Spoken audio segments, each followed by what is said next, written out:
The police chief was left stunned when his son was brought to the police station in handcuffs. Because Police Chief Matthew Bruce and his wife's son Adam arrived late in their lives, they were always very lenient with him and never said no to him for anything. Adam grew older and began to take his parents' love and concern for granted as if it were permitted to do whatever he wanted. Adam reasoned that if he pretended to be an ideal son, he would face no problems, not even reprimands from his parents.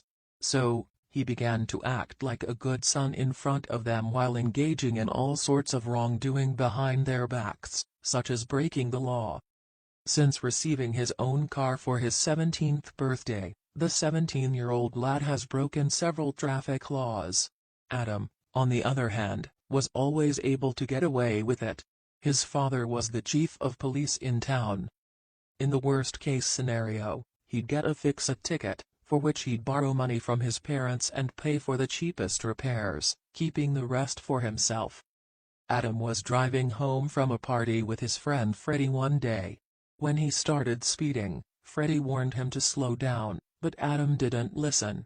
Freddie, who was clutching his seat tightly as Adam zigzagged between lanes, was concerned by Adam's erratic driving.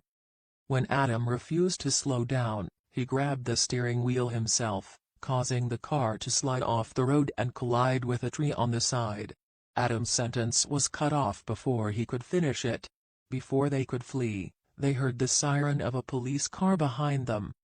A police officer approached them as the car came to a halt in front of them. Adam grumbled as he lowered his window. "It appears that we have a minor issue here, guys.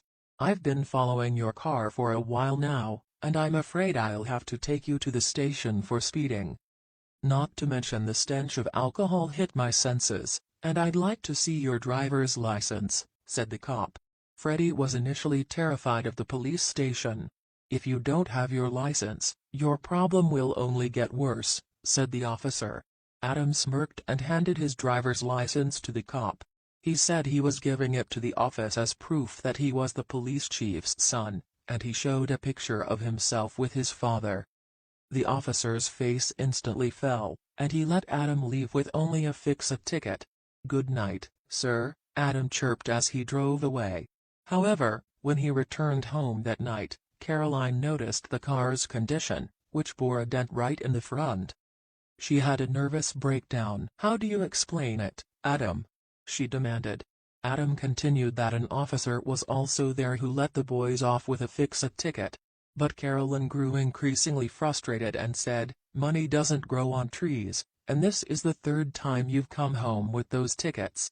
Caroline further said that giving Adam the car was the worst decision. That's when his father entered and cut him off, saying his mother was correct.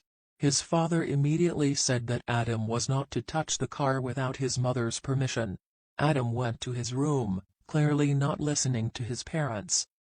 3 nights later, while Caroline and Bruce were sleeping, Adam took the keys to his car and drove himself to a friend's birthday party. He was speeding because he was late, and when he arrived at an intersection, he didn't notice the red light or the elderly woman approaching from the side. He slammed on the brakes as soon as he saw her, but the car still hit her, and she fell onto the road. Adam was on his way to call an ambulance when a police car patrolling the neighborhood pulled him over. Adam was arrested after the old lady informed them of what had happened. Adam attempted to explain that he was the police chief's son, but the cops ignored him. They drove him to the station, and when he entered, he was surprised to see his father there. Adam's father stared at him, stunned after he was summoned to the station for an urgent case. Adam was afraid that if he told his father that he'd sneaked out with the car and crashed it, he'd be damn pissed, so he stood there speechless with a cop who had brought him. Bruce glared at Adam and then ordered the cops to bring him to his office. Adam was well aware that he was in big trouble. At this point, Adam assumed that his father would discuss his case with him privately and that he would get away with it. As he always did, but as he entered his father's office, the police chief summoned 2 more officers. "If you think you're going to get away with it, you're wrong. You're going to spend the night in a cell. So hand over your phone and car keys," and be prepared for court," Bruce said.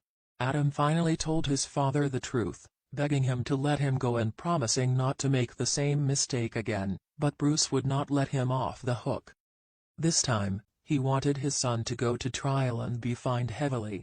Adam was informed that he'd have to work to pay the fine and apologize to the woman. It was discovered that the woman had suffered a fracture in her leg as a result of the accident. Adam didn't stop working after he earned the money. With his subsequent salaries, he realized how difficult it was to earn and do something on his own.